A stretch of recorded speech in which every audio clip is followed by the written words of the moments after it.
I want to talk about something very powerful and transformative. Imagine for a moment that your life is like a grand movie script and you are the director. You have a vision of what the story will look like. You know how you want it to end, but you're not yet sure of all the details. Now, here's where trust comes in. To direct this movie, you have to trust that the script you've written is going to unfold as planned, even if you can't see the entire film just yet. When you truly grasp the concept of trust, you're not waiting for something to happen before you feel empowered. You're not waiting for success, wealth, or a new relationship to feel complete. The key question here is, can you believe in a future that you can't see or experience with your senses yet? Can you trust that what you've envisioned is already on its way, even if you haven't yet seen the evidence? Think about this. When you're manifesting your dreams, there are two essential ingredients. The first is a clear intention. This is a vision or a possibility you create in your mind. When you ask yourself questions like, what would it be like to be healthy? What would it be like to have financial abundance? What would it be like to find my perfect job or home? You're setting an intention. This intention is a starting point. It's the vision of what you want. Once you've set your intention, which is the first important step, there is a second crucial ingredient to making your dreams a reality, an elevated emotion. This means that after you've clearly defined what you want, you need to connect with your intention on an emotional level. Let's break this down. When we talk about setting an intention, we're referring to the clear vision or goal you have in mind. For instance, if you want to manifest better health, your intention is to become healthier. But setting this intention is just the beginning. To truly bring this intention into your life, you need to add an important element: how you feel about it. So what does it mean to emotionally engage with your intention? It's about feeling as if what you desire has already come true.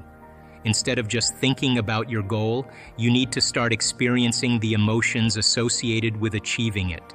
For example, if your goal is to be healthy, you need to really feel what it would be like to have perfect health.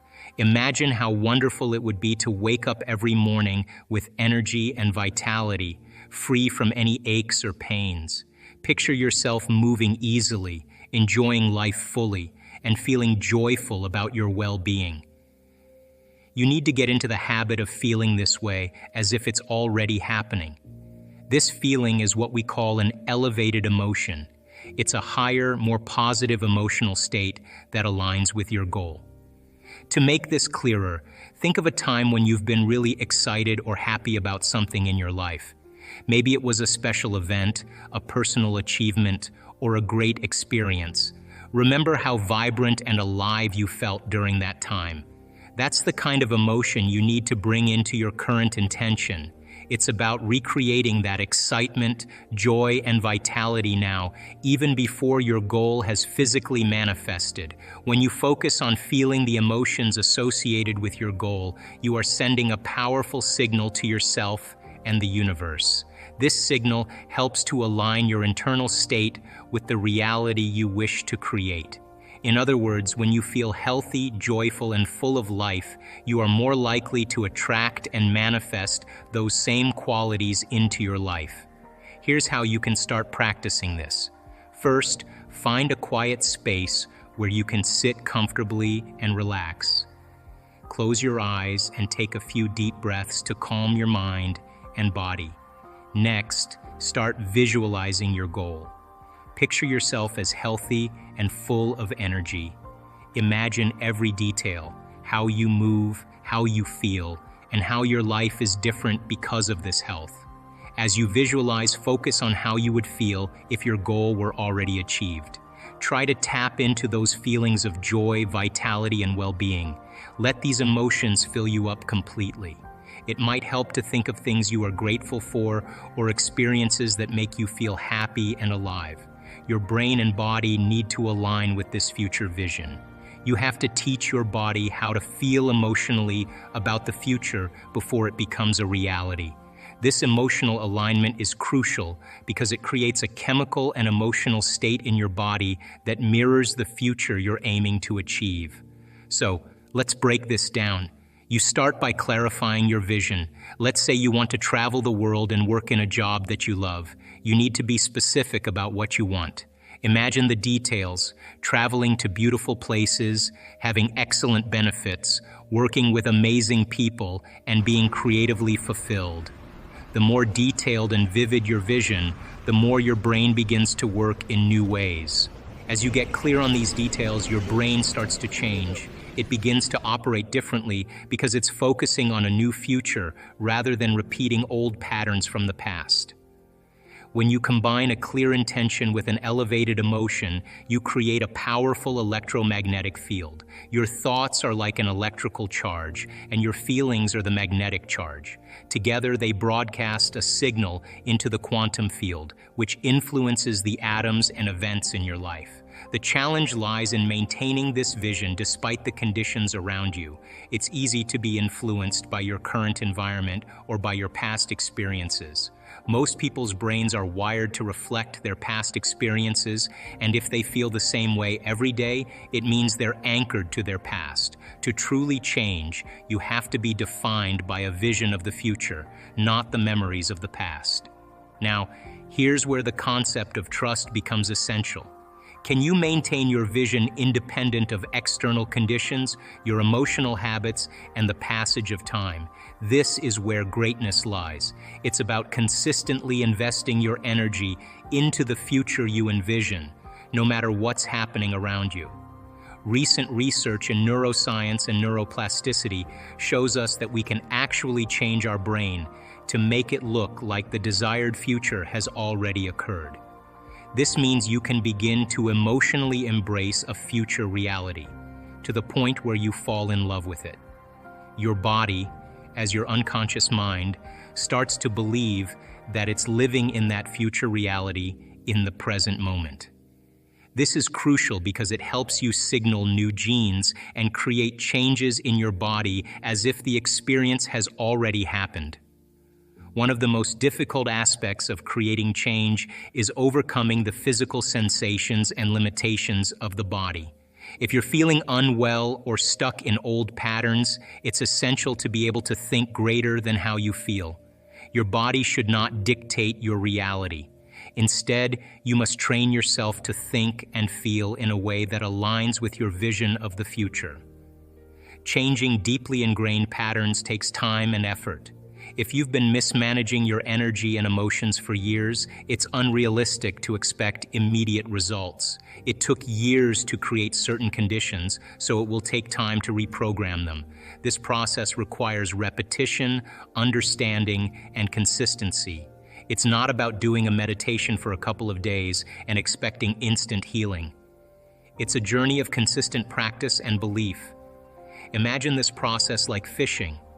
When you start, it might feel like nothing is changing, but once you catch that first fish, once you notice even a small change, it's proof that what you're doing is working. That's when you start to put more passion and certainty into your practice. The more you experience positive changes, the more you reinforce your belief in the process. When you practice meditation regularly and focus on overcoming your body's limitations, something amazing can happen. You begin to experience moments where you go beyond just being a physical body with its issues and challenges. In these moments, you no longer identify only with your physical condition or illness. Instead, you start to connect with a deeper part of yourself. This deeper part is known as pure consciousness. Let me explain this in simpler terms. Think of meditation as a tool that helps you get in touch with a more profound aspect of yourself. When you meditate, you quiet your mind and body, allowing yourself to move beyond your usual everyday experiences and sensations. As you continue with your practice, you might find that you start to feel less like just a person with a specific illness or physical condition. Instead, you begin to sense a larger, more expansive part of who you are. Imagine you are a balloon that has been weighed down by heavy sandbags. These sandbags represent your physical issues and limitations. When you meditate and work through these limitations, it's like you're starting to let go of the sandbags. As the sandbags are removed, you begin to rise and float. This floating sensation represents moving beyond your physical identity. In these elevated states, you are no longer just your body. You are something much more. This deeper part of you, the pure consciousness, is not bound by the physical limitations of your body. It's a state of being where you can connect with a higher level of awareness and insight. When you reach this state of pure consciousness, you gain the ability to influence and make changes in your physical body from a higher perspective.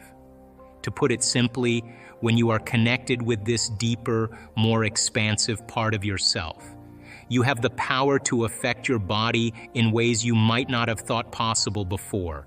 Think of it like this. When you are deeply immersed in this state of pure consciousness, you are like a skilled conductor of an orchestra.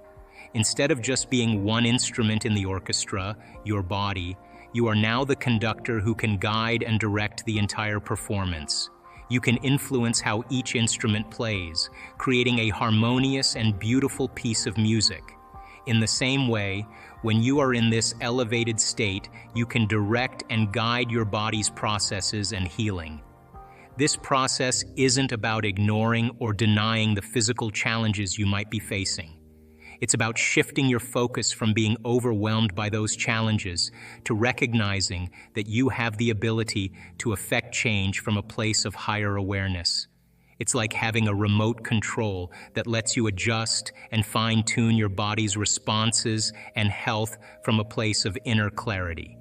When you connect with this deeper level of consciousness, something truly remarkable happens. You start to move beyond the usual limitations and problems that often occupy your mind. These limitations might include physical issues, emotional struggles, or even mental blocks that have been holding you back. Instead of being stuck in these difficulties, you tap into a much deeper source of power and wisdom. To understand this better, let's imagine you're dealing with a problem, such as feeling constantly tired or stressed out. When you're only focused on the problem, it can seem overwhelming and almost impossible to overcome. This focus on the problem keeps you feeling stuck in the same place, making it hard to see any way out or make any real changes. Now, imagine if you could step back from this problem and connect with a deeper part of yourself, a part that's not limited by these current issues. This deeper part is like a higher level of awareness or a greater source of strength and understanding. When you connect with this level of consciousness, you start to see things differently. You're no longer just reacting to the problem with frustration or fear. Instead, you start to see new possibilities and solutions. This deeper consciousness gives you a fresh perspective. It's like looking at your life from a higher vantage point. From this new view, you can see the bigger picture and understand that the problems you face are just one part of your journey. You begin to realize that you have the ability to handle these challenges in a new and more effective way. When you're in touch with this deeper consciousness, you also access a source of wisdom that can guide you. This wisdom helps you make better decisions and find solutions that you might not have seen before. For example, if you're feeling overwhelmed by stress, connecting with this deeper part of yourself might reveal new ways to manage your stress, such as through different techniques or changes in your lifestyle. By tapping into this source of power and wisdom, you start to handle your physical and emotional challenges differently. Instead of being bogged down by the issues, you approach them with a sense of calm and confidence. This shift in how you handle your challenges often leads to significant improvements in your well-being. If you're trying to heal your body, being able to get beyond your physical identity is crucial. It's about moving from a place of matter, trying to change matter, to a state where consciousness interacts with and changes matter. This shift allows for more profound and quicker transformations. So, daring to trust in the process and in the future you've envisioned is about more than just hoping for the best. It's about consistently aligning your thoughts and feelings with your vision of the future. It's about creating a powerful electromagnetic field through your intentions and emotions and maintaining this focus despite external conditions. I'm going to feed you, you're going to get your coffee, you're going to do all those things, but right now, this is my time. You're going to obey me, right? So now the body's no longer the mind, you're the mind. And so when it wants to get up and you become aware of it, you return back to the present moment. Every time you do, that's a victory. And you're changing some aspect of yourself. So then ask yourself, I do this all the time. Write down 4 thoughts that you're going to stay conscious of the whole day. I can't, it's too hard. You'd be surprised the moment you become conscious of what those thoughts are, how unconscious you've been to them all day, all for weeks on end. Write down what you speak, how you speak, 4 things you want to change, how you act, how do you act? Do you complain? Do you blame? Do you make excuses? Do you feel sorry for yourself? That's a victim consciousness. What emotions do you live by? Is it possible that you're so used to living by guilt you don't even know it's guilt, it just feels like you? Do you allow your energy to drop? Become conscious of those states of mind and body and review them and say, this is the old self. Then say, what thoughts do I want to fire and wire in my brain? And start firing and wiring and start feeling it. What behaviors will I demonstrate today? What choices will I make? One day, one lifetime, just like you did, rehearse them. Rehearse the whole entire thing. Begin to install the neurological hardware in your brain. And if you keep installing it, the hardware is going to become a software program, and you're going to start thinking and acting that way. And then here's the tough part. Can you teach your body emotionally what your future is going to feel like before it's made manifest? And don't get up until you feel that way. Now practice that for a few days and then see if you can stay in that state and watch all of a sudden all those weird doors start opening for you. Synchronicities, whatever they are. Number 2, take time at the end of your day before you lay down and give thanks for your life. Feel gratitude and really teach your body what it feels like. The emotional signature of gratitude means you're getting something. If I give you something that's of value, you would say thank you because you would feel it, right? So when you're receiving, you're giving thanks. So gratitude is the ultimate state of receiving. So then people only accept, believe, and surrender to the thoughts equal to their emotional state. So if you're in a state of gratitude, every thought's gonna make it right down into your body. If you're saying, I'm healthy, I'm healthy, I'm healthy, I'm wealthy, I'm wealthy, I'm wealthy, and your body's programmed the negativity, it's saying, no, you're not, no, you're not, no, you're not, thought's going to stop right here. So as you elevate your state, there are about 100-200 different chemical reactions that go on in the body that begin to restore and repair the body in a state of gratitude. And so we've done the research to prove that. 10 minutes and just feel it with all of your heart. That's it. The third thing, and very important, take time. Whenever it is, sit down, close your eyes, and begin to just open your awareness to the space around you and just sense it and pay attention to it and become more aware of it. The act of opening your awareness begins to reduce the stress hormones and creates more coherent brainwave states. I'm doing it right now. It's just a practice. It's just a practice. And the more you do it, the better you get at it. Most of our thoughts and feelings come from our past experiences. They come from our memories. In fact, your brain is organized to reflect everything you know in your life. Your brain is a record of all the things you've learned and experienced to date. It's an artifact. And when you have an experience, when you're in the midst of an experience, all of your 5 senses plug you into the external environment. And as your brain is processing all of this vital sensory data, all of that information rushes back to the brain, and when it reaches the brain, it causes jungles of neurons to organize themselves into networks, to string into patterns, to reflect their interaction with their external environment. The moment those neurons organize into patterns, the brain makes a chemical, and that chemical is called a feeling or an emotion. And so experiences tend to create more long-term memories because it patterns or stamps or embosses networks of neurons into very specific patterns. And then the emotional quotient helps us to remember the event. So we learn something new intellectually. We also cause networks of neurons to form. The Nobel Prize laureate Kandel in the year 2000 found that when people learn just one bit of information, they double the number of connections in their brain from 1,300 connections to 2,600 connections. So if they didn't review that information or repeat it, the connections pruned apart. So we know then that learning semantic information begins to organize circuitry in the brain, and experiences enrich the brain. The end product of experience, of course, is the emotion, and it causes us to feel certain ways. You can remember where you were on 9/11. You can tell me who you were with, what time of day it was, what you were doing, because whatever you were seeing in that moment or hearing in that moment changed how you were feeling. And the moment you felt altered or you felt differently, significantly, your brain perked up and you paid attention to whatever caused that. And that event in and of itself is called a memory. So then most of our thoughts and feelings tend to be within the neural circuitry of the past and the emotions of the past chemically. So if you take a thought, thoughts are the language of the brain, and feelings are the language of the body, and how you think and how you feel creates a state of being. So if you combine a thought and a feeling, a thought and a feeling, a thought and a feeling, and you have a series of good thoughts that are connected to a series of good feelings.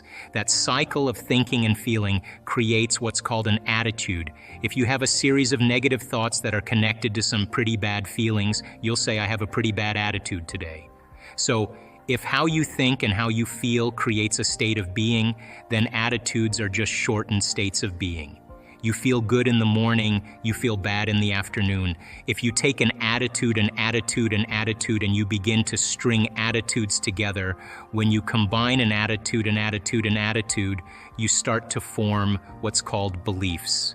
Now, a belief is just a thought you keep thinking over and over again until you hardwire it in your brain. And because beliefs are based on past experiences, then the very boundaries of our beliefs are how we feel. And so when our beliefs get challenged, it typically doesn't feel right. I know from the research that we've done that the redundancy of thinking and feeling and thinking over time, for example, a person has an insecure thought, then they feel insecure. The moment they feel insecure, they think more insecure thoughts. They fire and wire more circuits in their brain to feel more chemicals of insecurity. And then once they're feeling insecure, they think more insecure thoughts. And they do this over and over again. Right on the other side of your fear is courage. Right on the other side of your sadness is joy. It's the same energy. It's just trapped in the body. And when you stretch yourself past that point and you break free from the chains of those emotional addictions, the side effect of that is called joy. And the body is liberated from that level of mind. And when that happens, there's available energy to create with. And so when you break through that, you begin to love yourself. You begin to respect yourself. And you begin to love and respect others because you see yourself in them. And now that you're free from it, you can understand them with compassion without knee-jerking in the same way. So the difficulty here is really making the time to do it. And if you began to think about a new way of being and you moved into a state where you said, I'm not going to get up until I am this person. And not only did you memorize it neurologically in your brain, but you allowed the thoughts that you were thinking to become the experience to the point that your body, as the unconscious mind, began to live in that future reality in the present moment. And when you got up, when mind and body were working together in that state of being, and you said, I'm going to maintain the state of being my entire day, and I don't care. Bring on the challenges, because I want to test my greatness. And you did that the entire day. The end of your day, when you finished your day, more than likely you'd have more energy than when you started. The literal translation of the word meditation in Tibetan means to become familiar with. The symbol means to become familiar with. So if you're becoming conscious of or familiar with your unconscious self to the point you're so conscious of your unconscious thoughts, so familiar with your unconscious habits, and so aware of your emotions that you would never let them go by unnoticed by you. There's no chance for you to return back to the old self, to know thyself. So people wake up in the morning and they start thinking about their problems. And those problems are memories in the brain that are connected to certain people and certain things at certain times and places. So they wake up in the morning and they start thinking in the past. Now, the moment they start having those thoughts, every one of those experiences has an emotion associated with it. So when they start thinking about their problems or the problems of the world or the problems of their body or whatever it is, problems at work, they all of a sudden start to feel the correlated emotion. So now their body's in the past. So now people then get caught up in an emotion, they reaffirm their identity, they could wake up in the morning and feel nothing at all. And then all of a sudden they say, well, wait a second, I've got to get back to myself. So they start thinking about their problems, and here come the emotions. And they say, oh, now I feel like me again. So those emotions then begin to influence our thoughts. Like if you feel like a failure, you're going to think you're a failure. And when you think you're a failure, you're going to feel like a failure. And when you feel like a failure, you're going to think more thoughts equal to being a failure. And the cycle of thinking and feeling and feeling and thinking causes you to say, I am a failure. And the repetition of that process of thinking and feeling and feeling and thinking conditions the body to become the mind of that emotion. Now the emotion is stored in the body. Now the body's literally in the past. And the body, as the unconscious mind, doesn't know the difference between the actual experience that's creating the emotion and the emotion that you're creating by thought alone. Your body's believing it's in the same experience 24 hours a day, 7 days a week, 365 days a year. So then getting people out of the past is the work. So then they wake up in the morning after they reaffirm who they are, and they can't think greater than how they feel. They're in the familiar past. So if you're in the familiar past, you're going to do the things that reaffirm the emotions of your predictable future. So you wake up in the morning, you check your WhatsApp, you check your text, you check your Twitter, you tweet, you check your Facebook, you check your email, you check the news. Now you are really connected to everything that's known in your life. And then you run through a series of routine behaviors. You move around your house the same way you always do. You do all the same things. You go to the same grocery store, you buy the same food, you shop the same way, you do all these, you watch the same TV shows, and people do this for 10, 20, 30 years. Now their body's on autopilot, and their body's dragging them into a predictable future based on what they did in the past. You could actually take their yesterday and lift it up and set it on their tomorrow, which means then they've lost their free will to a program. So now the familiar past and the predictable future is called the known. There's only one place that you have to train a person to be so that they're not in the known, they're in the unknown, and that's called the present moment. So people get very happy being unhappy because they would rather cling to their unhappiness than take a chance in possibility. So stepping into that river and beginning to make a new choice and understanding that uncertainty, that unpredictability is the unknown. Now you're in that river of change, and it is the neurological, the biological, the chemical, hormonal, genetic death of the old self. People say to me, well, if there's uncertainty, I can't predict my future. And I always say the same thing. The best way to predict your future is to create it, not in the known, right there. That uncertainty, you can learn now how to regulate your state instead of living in fear, because the idea that things are going to get worse, the idea that you can't predict, the idea of being uncertain or can't control something actually sets off the stress response. So now you're in the unknown, and this survival gene is switched on. Of course, people are going out of the infinite possibilities that exist in the quantum field. They're going to select the worst scenario in their mind, right? So then what if you're in the unknown and you understand that, and now you can work back into that present moment and you say, what thoughts do I want to fire and wire in my brain, put my attention behind? What behaviors today, one day, what behaviors do I want to demonstrate? And the act of closing your eyes and mentally rehearsing who you're going to be when you open your eyes begins to install the neurological hardware in your brain to look like you've already done it. Now, the brain is no longer a record of the past.